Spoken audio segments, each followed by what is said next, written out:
వచ్చేసి ఆ, సత్యము, అనగా ట్రూత్. సో వాక్య భాగంలో చూస్తే ఎఫ్ఎస్సీలకి రాసిన పత్రిక ఒకటవ అధ్యాయము ఎఫ్ఎస్సీలకి రాసిన పత్రిక 1వ అధ్యాయము 13-14 వచనాలు నేను చదువుతానండి. ఎఫ్ఎస్సి 1:13-14. మీరును సత్యవాక్యమును అనగా మీ రక్షణ సువార్తను విని క్రీస్తునందు విశ్వాసముంచి వాగ్దానము చేయబడిన ఆత్మచేత ముద్రింపబడితిరి. దేవుని మహిమకు కీర్తి కలుగుటకై ఆయన సంపాదించుకొనిన ప్రజలకు విమోచనము కలుగు నిమిత్తము ఈ ఆత్మ మన స్వాస్థ్యమునకు సంచకరువుగా ఉన్నాడు. ఓకే, అయితే ఇక్కడ 13వ వచనంలో చూస్తే, మీరును సత్యవాక్యమును అనగా మీ రక్షణ సువార్తను విని క్రీస్తునందు విశ్వాసముంచి.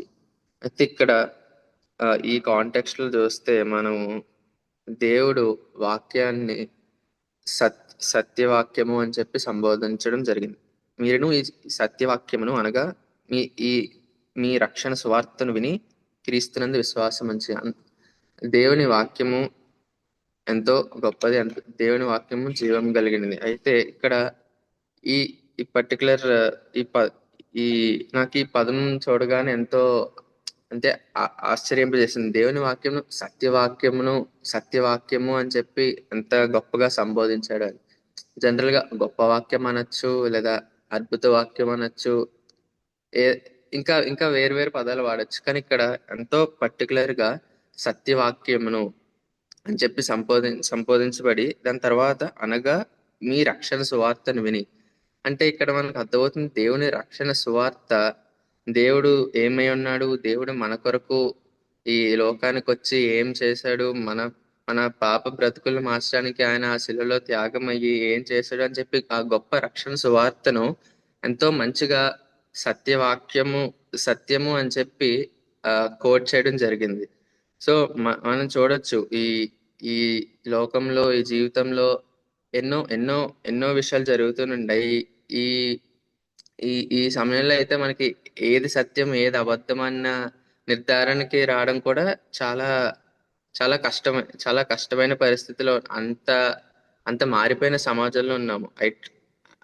అయితే అటువంటి స్థితిలో కూడా దేవుని వాక్యము, ఆయన మనకిచ్చిన ఈ మాట నిన్న నేడు నిరంతరం ఉన్న దేవుడు, ఆయనే మార్గము, ఆయనే జీవము, ఆయనే సత్యమైన దేవుడు ఇక్కడ ఎంతో గొప్పగా చెప్తున్న వాక్యము, గొప్పగా చెప్తున్న మాట ఏంటంటే సత్యవాక్యము అనగా మీ రక్షణ సువార్త. అంటే మన జీవితాల్లో కూడా మనమందరం కూడా దేవుణ్ణి తెలుసుకొని చాలా ఏళ్ళు అయింది, చాలా సంవత్సరాలు అవి ఈ రక్షణ సువార్తలో ఈ మార్గంలో మనం ప్రయాణిస్తూనే ఉన్నాము. కానీ అయితే మనము మనము పరిశీలించుకోవాల్సింది ఏంటంటే, మనము ఈ ఈ రక్షణ సువార్తను అంగీకరించిన తర్వాత ఈ సత్య మార్గములో ఈ దేవుని వాక్యమును చేపట్టి ఎంత పరిశుద్ధంగా, ఎంత నీతిగా చివరి వరకు నిలుస్తున్నాము అని చెప్పి మనల్ని మనము ఈ సమయంలో పరిశీలించుకోవాలి. గనుక అలాగే యోహాను సువార్త 17వ అధ్యాయం 17వ వచనంలో చూస్తే, సత్యమందు వారిని ప్రతిష్ఠ చేయము, నీ వాక్యమే సత్యము. ఇక్కడ మళ్ళా దేవుని వాక్యాన్ని సత్యము, ట్రూత్ అని చెప్పి రాయబడి ఉంది. అనగా ఆయన వాక్యమే సత్యము. అలాగే కీర్తనలు 119, 160లో కూడా నీ వాక్య సారాంశము సత్యము, నీవు నియమించిన న్యాయ విధులన్నీ నిత్యము నిల్చును. ఇక్కడ కూడా చూస్తే ఆయన వాక్యానికి ఉన్న గొప్ప ప్రాముఖ్యత, ఆయన వాక్యము ఏమై ఉన్నదో అని చెప్పి ఎంతగానో గొప్ప మాటల్లో వర్ణించడం జరుగుతుంది. గనుక దేవుని వాక్యము ఎంతో గొప్పది, దేవుని వాక్యము ఎంత శక్తివంతమైనది, సత్యవంతమైనది అని చెప్పి ఆయన రక్షణ సువార్తను గూర్చి ఎంతగానో ఎంతగానో గొప్పగా రాయబడిన విషయం మనం ఇక్కడ చూస్తున్నాం. అయితే ఈ సత్యము, ఈ దేవుని వాక్యాన్ని ఎరిగి ఉండడం వల్ల మన జీవితాల్లో వచ్చే మార్పులు, మన జీవితానికి ఈ సత్యవాక్యం అనేది ఏమేమి తీసుకుని వస్తుంది అని చెప్పి చూస్తే, మొదటిగా సత్యం అనేది మన జీవితంలో మన జీవితానికి విమోచిస్తుంది. యోహాను సువార్త 8వ అధ్యాయం 31-32. యోహాను సువార్త 8:31-32. ఇక్కడ ఏమని రాయబడి ఉంటుందంటే, కా- కాబట్టి యేసు తనను నమ్మిన యూదులతో, మీరు నా వాక్యమందు నిలిచిన వారైతే నిజముగా నాకు శిష్యులై ఉండి సత్యమును గ్రహించదురు. అప్పుడు సత్యము మిమ్మును స్వతంత్రులుగా చేయునని చెప్పగా. కనుక ఇక్కడ చూస్తే ఈ- తనను నమ్మిన యూదులతో, మీరు నా వాక్యమందు నిలిచిన వారైతే నిజముగా నాకు శిష్యులై ఉండి సత్యమును గ్రహించదురు. కనుక ఆయన వాక్యంలో నిలిచి ఉండడం అంటే ఆయన వాక్యాన్ని అర్థం చేసుకొని ఆయన వాక్యాన్ని గైకొని దాని ప్రకారంగా జీవించి కొనసాగిస్తూ ఉంటే సత్యమును గ్రహించిన వారై ఉంటాం. అప్పుడు సత్యము మిమ్మల్ని స్వతంత్రులుగా చేయను. దేని నుండి స్వతంత్రులుగా చేస్తుందండి? స్వతంత్రులుగా చేయడం అంటే మన మన బ్రతుకు, మన ఈ పాప స్వభావం నుంచి, మన ఈ చీకటి బ్రతుకు నుండి దేవుని వాక్యము, ఈ సత్యవాక్యం అనేది స్వతంత్రులుగా చేసి మనల్ని విమోచిస్తుంది. కనుక ఇక్కడ ఈ సత్యవాక్యము మనల్ని విమోచింపజేసే గొప్ప శక్తి కలిగినదై ఉన్నది. అలాగే ఇంకా చూస్తే సత్యవాక్యము మన జీవితానికి వెలుగునిస్తుంది.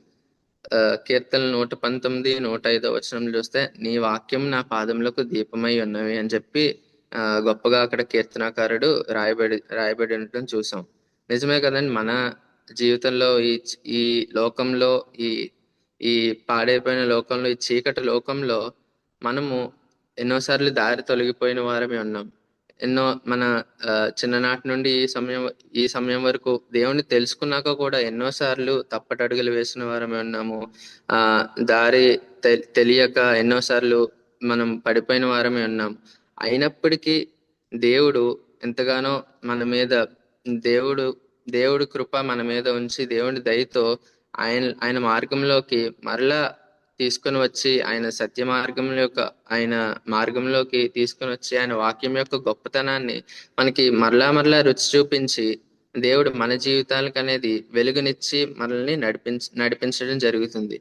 గనుక ఈ సత్యవాక్యం అనేది మన జీవితాల్లో ఎంతో విలువైనది. మన జీవితానికి వెలుగునిచ్చి దారి చూపించే గొప్ప శక్తివంతమైనది ఈ సత్యవాక్యం అనేది. అలాగే మూడవదిగా ఈ సత్యవాక్యం అనేది మన జీవితాలను మారుస్తుంది. మనకి తెలుసు, మంచి ఉదాహరణ సౌలు. తర్వాత అతను పౌలుగా మార్చబడడం తెలుసు. అయితే ఈ సౌలు అనేవాడు ఒకప్పుడు హింసించేవాడు, నిందించేవాడు, దూషించడం, చివరికి చంపేయడం కూడా జరిగింది. ఎంతో మంది ఈ సత్యవాక్యాన్ని, రక్షణ సువార్తను నమ్మి దాన్ని గైకొని కొనసాగుతున్న వారిని ఎంతో దారుణంగా హింసించి చంపేసిన వాడే ఒకానొక సమయంలో దేవుడు అతన్ని దర్శించి అదే సత్యవాక్యాన్ని నమ్మి అతడు గొప్ప అపోస్తలుగా తీర్చబడ్డం చూసాం కదా. గనుక ఒకప్పుడు ఈ సౌలు ఎంత దూషకుడు నిందించేవాడో, ఎంత ఎంత ఏ రీతిగా సత్యాన్ని తిరస్కరించాడో, అదే రీతిలో తర్వాత ఆ సత్య మార్గాన్ని చేపట్టి ఆ సత్యాన్ని భూదిగంతముల వరకు పంచే ఎంతో గొప్ప అపోస్తులుగా, గొప్ప పరిచారకుడిగా దేవుని మాటను, ఆ సత్యవాక్యాన్ని ఎంతో మందికి చేర్చే గొప్ప పనిలో ఈ పౌలు అనే వ్యక్తి వాడబడటం జరిగింది. గనుక ఈ సత్యవాక్యానికి ఉన్న గొప్ప శక్తి, మరొక ప్రాముఖ్య లక్షణం ఏంటంటే మన జీవితాలను మార్చేదిగా ఉన్నది. కనుక ఈవెన్ మన జీవితాల్లో కూడా ఒకానొక సమయంలో మనము దేవుని తెలుసుకోలేక మన మన పేరెంట్స్ కావచ్చు, ఇంకా మన గ్రాండ్ పేరెంట్స్ కావచ్చు, అయితే ఏదో ఒక రీతిగా వారు కూడా ఈ సత్యాన్ని తెలుసుకోలేక చీకట్లో ఉన్న సమయంలోనే ఎవరి ద్వారానో ఈ సత్యము తెలిసి ఈ సత్య మార్గంలోకి వచ్చి ఈ మార్గంలో కొనసాగుతూ మనందరికీ కూడా ఈ వాక్యం యొక్క విలువ, ఈ మార్గం యొక్క విలువ తెలిసేలాగా చేసి మనల్ని కూడా ఈ సత్య మార్గంలో కొనసాగించేలా చేశారు. గనుక మన జీవితాల్లో ఈ సత్యము మన జీవితాల్లో ఈ సత్యం యొక్క విలువ మనం తెలుసుకొని, ఈ వాక్యం యొక్క గొప్ప శక్తి మనం తెలుసుకొని చివరి వరకు దేవునిలో నీతిగా నమ్మకంగా జీవించే ప్రయత్నం ఈరోజు మనందరం కూడా చెయ్యాలి. గనుక మన జీవితాల్లో మనం సత్యాన్ని నమ్మాము, అంగీకరించాము, అన్నీ చేశాము, బానే ఉంది. అయితే మనం ఈరోజు ప్రశ్నించుకోవాల్సింది ఏంటంటే, మనము ఎంతవరకు ఈ సత్యాన్ని అనుసరించి జీవిస్తున్నాము, ఎంతవరకు ఈ సత్య మార్గంలో కుడికి గాని ఎడమకి గాని తొట్టిల్లిపోకుండా నిలకడగా ఉండి ఈ సత్యాన్ని చేపట్టి జీవిస్తున్నాము. అలాగే ఎంతవరకు ఈ సత్యాన్ని ఇతరులకు మన తోటి సహోదరులకు పంచే ప్రయత్నం మనం చేస్తున్నాము అని చెప్పి ఈరోజు మనమందరం కూడా మన జీవితాల్లో ప్రశ్నించుకోవాలి.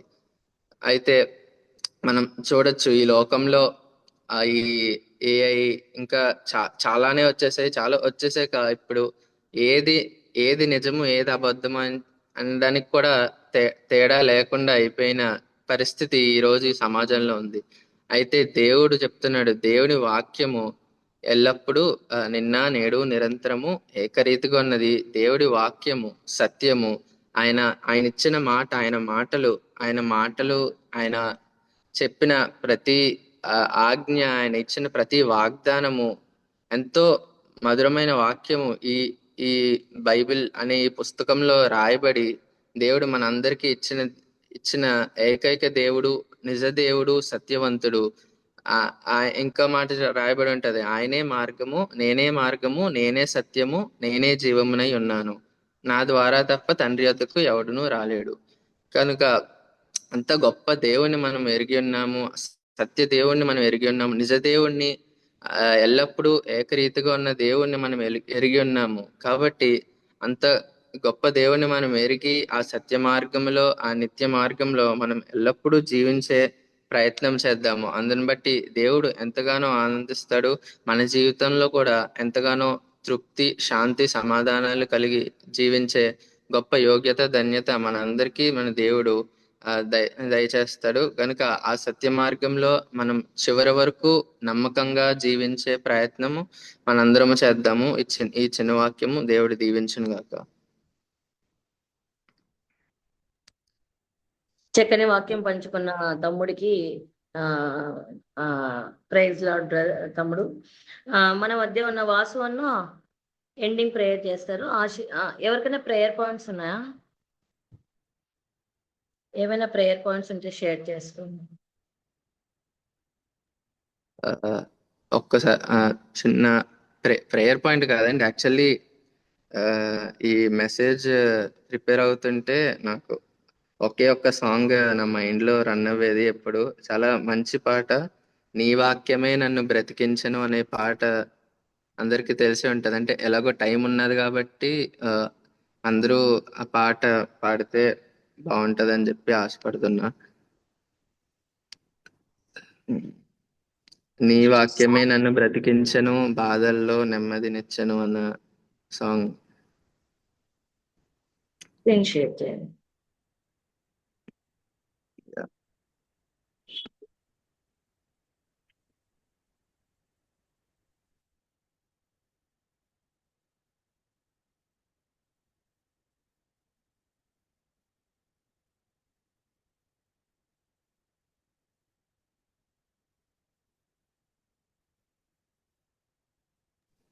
నేను షేర్ చేస్తుంది కనబడుతుందండి?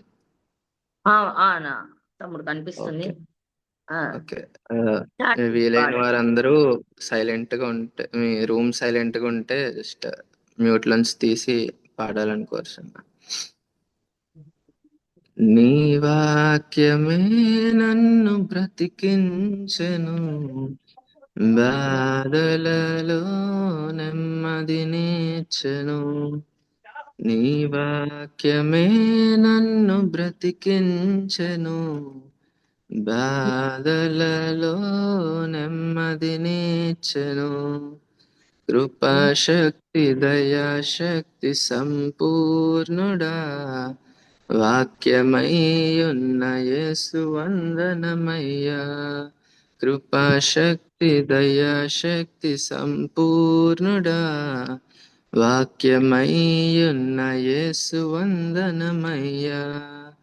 నీ వాక్యమే నన్ను బ్రతికించెను, బాధలలో నెమ్మదినిచ్చెను.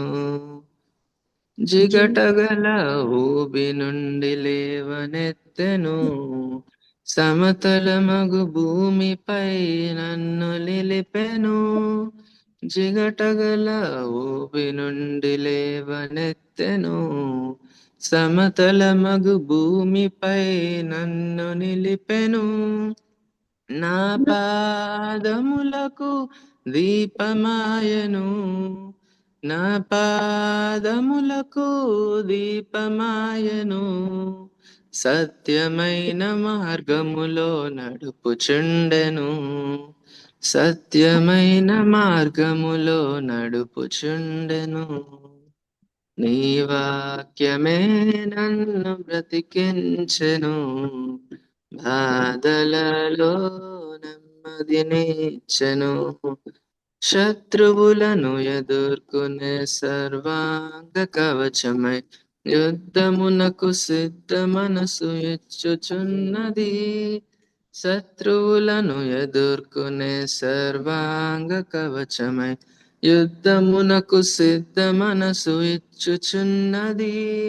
అపవాది వేయుచున్న అగ్ని బాణములకు, అపవాది వేయుచున్న అగ్ని బాణములను ఖడ్గము వలె అడ్డుకొని ఆర్పివేయుచున్నది, ఖడ్గము వలె అడ్డుకొని ఆర్పివేయుచున్నది.